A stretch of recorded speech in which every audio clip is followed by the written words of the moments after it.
Salut à tous et à toutes, c'est GamerShop. J'espère que vous allez bien. Aujourd'hui, vidéo un peu spéciale, même très spéciale. Je vais essayer un peu un nouveau format et tout ça, donc voilà.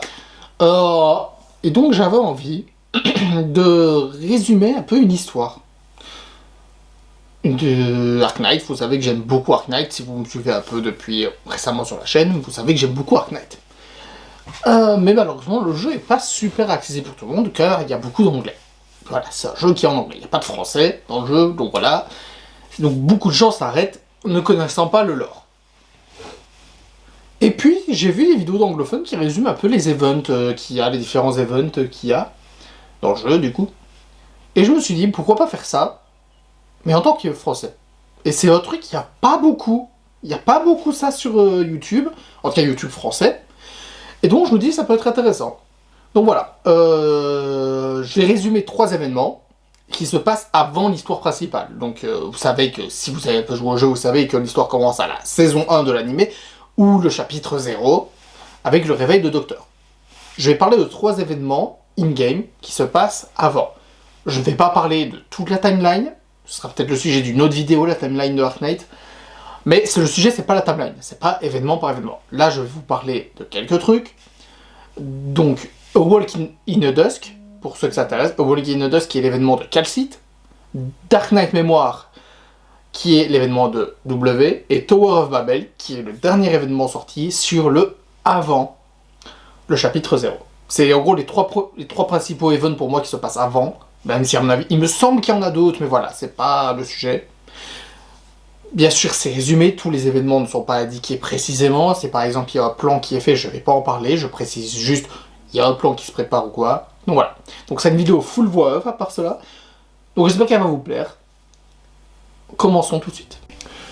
Tout commence en 1097, où 2 opérateurs, Cessa et Heavy Rain, se rendent à Sargon pour enquêter sur une attaque de marchandises de Rhode Island. Mais ceux-ci tombent sur le Sand Soldier, un leader important qui leur demande de l'amener à Rhodes pour donner une pièce d'or à Calcite, qu'il garde depuis longtemps. On retourne en 1075, 20 ans avant.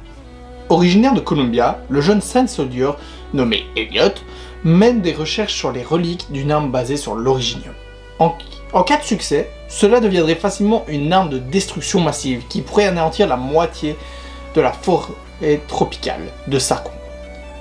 Et une guerre totale entre Sargon et Columbia serait inévitable.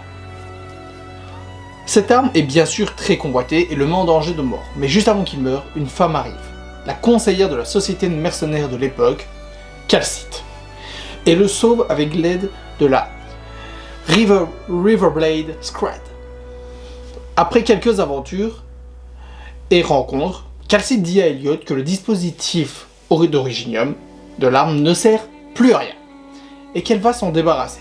Irrité par le fait que Calcite le force à faire ses choix, Elliot détruit immédiatement l'appareil sans aucun souci de sécurité, conduisant à son infection par l'Oripacie.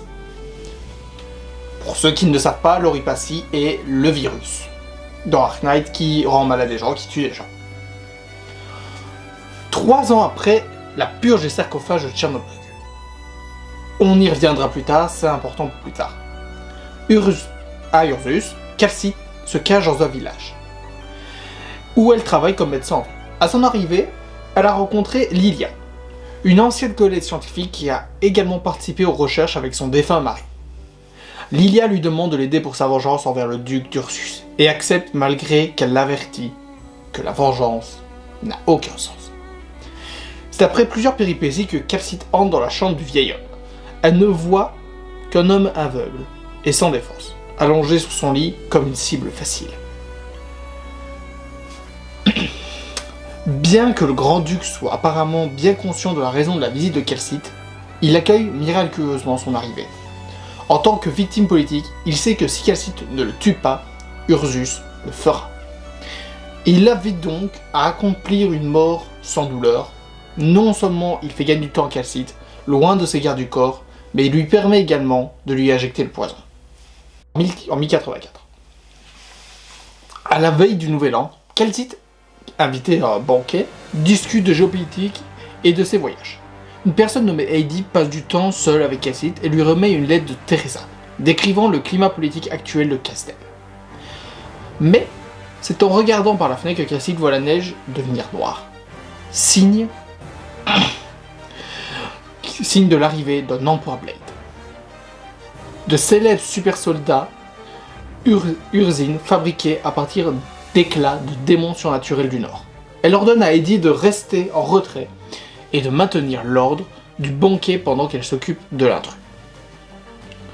Celui-ci a été envoyé pour venger le duc. Après un combat, Calcite, qui est bien blessé, remarque que la lame de l'empereur lutte contre Monster. Monster, c'est sa créature. Et qu'elle lui a laissé une impression. D'un coup dur, elle utilise Monster pour briser le masque du poursuivant et couper son respirateur. S'il n'était pas traité, l'éclair démoniaque à l'intérieur de lui détruirait non seulement tout le manoir, mais le tuerait également. Gagnant avec la force, Calcite sort une lame. Avant son terme en retraite, le poursuivant prévient Calcite qu'elle connaît trop de secrets d'Ursus et qu'Ursus continuera de la surveiller. Fin du premier event. Donc les infos qu'on doit retenir, c'est le nom Theresa, principalement, et la lutte des sarcophages. C'est une histoire qui est quand même assez courte, elle n'est pas très longue l'histoire, il n'y a pas grand chose vraiment d'important à dire, c'est pour ça que j'ai skippé beaucoup d'événements, parce qu'il y a beaucoup de sujets où c'est juste des discussions et tout ça. Le principal a été dit là, en tout cas pour l'histoire que je veux raconter. Nous passons à Dark Knight Memoirs. On ne sait pas exactement à quel moment débute cette histoire, mais on peut suggérer que c'est plus ou moins vers la fin de A Walk in the Dusk. Des années avant l'essor de la Réunion, la patrie des Sarkaz, Casdel, a été ravagée par une autre guerre civile de son histoire, et la plus destructrice. Alors Sarkaz, c'est un peu la race originelle de Dark Knight, c'est une des premières races, et Casdel, c'est une ville qui est continuellement en guerre. Au cours de laquelle des mercenaires Sarkaz sont employés de toutes parts pour compléter leur force militaire. L'un d'eux, une escouade de mercenaires sous le commandement de W, a pris de l'importance pendant cette période, mais ils ont été pris en embuscade, et W s'est sacrifié pour que le reste de son escouade, qui comprenait Oedrer et Inès, puisse s'échapper en toute sécurité. Par la suite, une femme Sarkaz a emporté les armes de l'ancien W avec elle, et rencontre Oedrer et Inès, qui, après une méfiance initiale, ce qui est logique, l'acceptent dans leur rang en tant que nouveau W. W est un peu intégré par qui était l'ancien W, parce qu'elle a pris finalement son identité, et demande des infos à Oedrer. Et elle a appris que c'était un travailleur acharné qui s'amusait à tuer latéral. W sourit en signe d'approbation, parce qu'elle sait que finalement elle n'est pas si différente entre de l'ancien W et elle actuellement. Peu de temps après, alors qu'Inès et Oedrer se rendent à Babel, le camp des mercenaires se fait attaquer spécifiquement pour W. Babel est un camp qui a été créé par Theresa, Calcite et d'autres personnages, et ils emploient régulièrement des mercenaires, surtout Inès et Oedrer. Et c'est dirigé par la reine des Sarkaz. On y reviendra plus tard, bien sûr. Celle-ci, donc on rappelle que du coup le camp des mercenaires est attaqué. W n'est absolument pas étonné de cette nouvelle-là, et elle empêche même à un des leurs de sonner l'alarme pour prévenir tout le monde, et laisse les assaillants éliminer les mercenaires. En repartant, elle tombe sur Oedrer et Inès. Ceux-ci savent très bien qu'elle a abandonné les mercenaires, et une petite bagarre éclate entre Inès et W, suivie d'une séparation des deux filles, mais qui se joindront pour affronter des ennemis. W et Inès se cachent jusqu'à leur départ, donc jusqu'à le départ des ennemis. Voyant Inès tuer un mercenaire hostile qui a faim de se rendre, W en a assez d'Inès, parce qu'elle n'est pas assez folle, selon elle. Elle tente de la laisser derrière. Cependant, elles sont ensuite encerclées par des guerriers Sarkaz. Avant que W ne puisse partir, Inès et W ont mis de côté leurs différences pour combattre les guerriers Sarkaz. Ensuite, W s'évanouit. Alors que d'autres guerriers Sarkaz apparaissent juste... Mais Theresa et Calcite vont sauver W et Inès. W avec Oedrer et Inès sont emmenés dans le quartier général mobile de Babel. Le vaisseau terrestre Rhode Island. Donc les origines de Rhode Island, c'est Babel. Ils avaient déjà le vaisseau, la base. Après s'être remis de son épuisement, W parcourt les couloirs du vaisseau et rencontre brièvement la jeune Amiya, qu'elle considère comme une gentille enfant. W tombe ensuite sur Closure, qui répare une porte automatisée sur la surveillance de Teresa. Alors que Teresa prononce le nom du vaisseau, W s'approche d'elle pour se rendre compte qu'elle est le roi Sarkaz de Castel. Les deux Sarkaz parlent alors des origines de l'île de Rhodes, et d'eux-mêmes jusqu'à que Teresa part après avoir été informée par Calcite des récents mouvements de Castel. Cette dernière exprimant alors ses appréhensions envers W, alors que W exprime ses remarques à Teresa. Elle rencontra brièvement deux docteurs à ce moment-là. Bien que Oedrer et Inès refusent une offre de coopération à long terme avec Babel, W se range contre eux, en raison de son attachement envers Teresa, qui la considère comme une personne et pas seulement comme un soldat. Au cours de son service à Babel, W a combattu dans des escarmouches et des batailles tout au long de la guerre civile de Castel, comme Scout le soulignera plus tard. Et noue de bonnes relations avec Amiya, bien que moins avec Calcite et le docteur. Elle semble toujours montrer un certain degré d'obsession envers Teresa, et à un moment donné, essaye de prendre discrètement une photo du roi Sarkaz. Cependant, W commence à sentir que les choses sont sur le point de prendre une tournure difficile, après avoir interrogé un infiltré Sarkaz qui se faufile sur l'île de Rhodes. Quelques temps plus tard, on va s'arrêter là. Pour cette histoire-là, on va s'arrêter là, on y retournera plus tard. Mais voilà, on va passer à la prochaine histoire, Babel, parce que la fin est liée à cette histoire-là. Donc nous retournons un peu en arrière. Dans un désert, se balade un homme. Docteur. Il voyage dans le monde pour découvrir ce qu'il s'est passé, et essaie de découvrir pourquoi son plan n'a pas marché.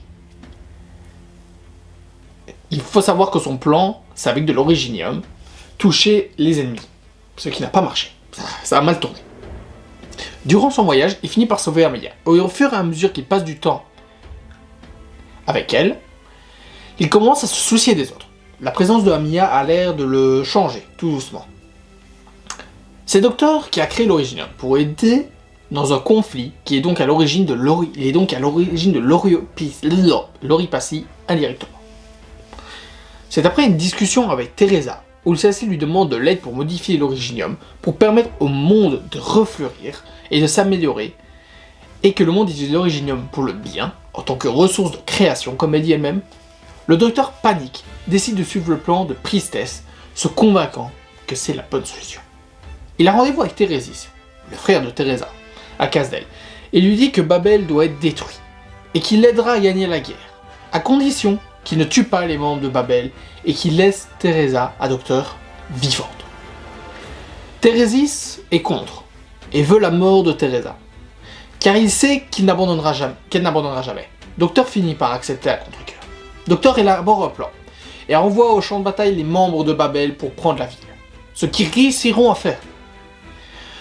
Les membres de Babel vont fièrement dresser le drapeau de Babel là-bas. C'est pendant ce temps que Docteur ferme les défenses de Rhode Island et laisse entrer les assassins de Térésis. Teresa réussit avec du mal à se défendre et elle bat plusieurs vagues d'ennemis. Mais elle est gravement blessée. Elle décide de passer la couronne de roi Sarkaz à Amiya. Il faut savoir que c'était la seule personne présente ici, du coup, elle n'avait pas vraiment le choix. Donc Amiya n'a pas été décidée parce qu'elle était trop gentille ou quoi. C'est vraiment qu'il n'y avait personne d'autre. Docteur arrive avec d'autres assassins, toujours remplis de culpabilité. Teresa, grâce à ses pouvoirs, elle peut sentir cette culpabilité. Elle sent quelque chose en Docteur, quelque chose qui est différent. Et en sentant ça, elle ne regrette pas de lui avoir fait confiance, malgré que là, elle va mourir. Elle est au courant, elle le sait, elle va mourir. Elle décide alors d'effacer la mémoire de Docteur, un peu comme une petite vengeance, en même temps pour qu'il ne sente plus la culpabilité de tout ce qu'il a fait. Car il faut savoir que le Docteur est coupable de beaucoup de choses, pas seulement de la mort de Teresa, pas seulement de l'Oripacie. On ne sait pas tout, toutes les informations ne sont pas données. À ce moment, donc au moment où elle efface sa mémoire, elle sent le bon enfant de Docteur qu'il a au fond. Et lui donne la même directive qu'elle a donné à Calcite. Celle-ci, donc Calcite, arrive au même moment. Et à ce moment, la conscience de Teresa sort de son corps et lui dit de protéger l'auteur, car il guidera tout le monde vers une paix. Thérésis, quand même, faut quand même le dire, d'ailleurs Amiya va perdre le contrôle au moment des pouvoirs qu'elle a eu, donc c'est-à-dire elle va recevoir les points mais elle va perdre le contrôle, voilà. Et apprenant bien sûr qu'Amiya du coup est la nouvelle reine Sarkaz, jure de tuer Amiya. Amiya d'ailleurs dira à Calcite qu'elle peut entendre les âmes du monde entier. Et ce qu'elle entend lui permet de dire que si les Sarkaz suivent Thérésis et qu'il atteint ses objectifs, ceux-ci détruiront le monde. Retournons un peu du côté de W. W, au moment où Teresa est tuée d'une opération de décapitation menée par Thérésis, du coup, voilà, on retourne un peu à ça. Et apprenant que Docteur a un rôle dans ces opérations, bien que le rôle qu'il a joué est inconnu, parce qu'elle ne sait pas, à part Calcite et Amiya, personne ne sait quel rôle Docteur a joué. Sachant que Amiya ne se souvient même plus après. Par attachement envers Teresa, W s'engage dans un chemin de vengeance, qu'elle entame en traquant un mercenaire Sarkaz impliqué dans l'assassinat. Donc elle va vraiment traquer les Sarkaz qui ont été impliqués dans la mort de Teresa, parce qu'elle tenait vraiment à elle, c'est vraiment... Elle aimait beaucoup Teresa. Le mercenaire tente de convaincre W qu'essaie de se venger de la mort de Teresa est inutile, mais W le tue, alors que Oedror et Inès apparaissent, acceptant le retour de W dans leur entreprise. Oedror et Inès leur suggèrent de quitter Casdel pour Ursus et de rejoindre la Réunion. La Réunion est un groupe, si vous avez joué à Arknight, vous avez aimé, vous connaissez un peu, c'est un groupe fondé par Talula et qui a comme but de se venger de la souffrance des infectés de l'Oripacie. W accepte, vu que c'est un peu la seule option viable pour elle actuellement. W apprend que le reste de Babel, qui avait réquisitionné le vaisseau terrestre de l'île de Rhodes, seront en sécurité, avant qu'elle et les autres n'atteignent Ursus et soient accueillis au service de la Réunion par Talula. Et du coup, pendant ce temps, Calcite mettra Docteur dans un sarcophage à Tchernobyl. On retourne un peu à ça, c'est une boucle. C'est un peu une boucle. Donc voilà, j'ai fini de vous résumer ces 3 événements. J'ai essayé de faire un peu une histoire un peu collier, j'ai essayé de faire un truc sympa. C'est la première fois que je fais une voix off, donc il se peut qu'à certains moments je bégaye un peu parce que voilà, c'est compliqué. De toute façon, vous ne m'avez presque pas vu, vous me voyez qu'au début et à la fin. Et c'est déjà le plus important. Donc voilà, c'est une histoire quand même assez tragique. On a quand même 3 histoires qui se suivent à peu près, même si l'histoire de Calcite est un peu à part, sauf que c'est un peu obligé d'en parler parce que la crise des sarcophages est liée à la fin avec Docteur, et il y a quand même tout ce qui est... on parle comme de Teresa, donc j'étais quand même obligé de parler de cet événement, mais je voulais principalement parler de l'histoire de Babel. Donc c'est très très raccourci, vous dites bien que ces événements-là, il y a beaucoup plus de texte, mais j'espère quand même que ça vous a plu, ça vous permet un peu de vous intéresser à ces histoires-là qui sont quand même assez intéressantes. J'espère que cette vidéo vous aura plu, n'hésitez pas à lâcher un like, commenter la vidéo. Bye guys, Mina.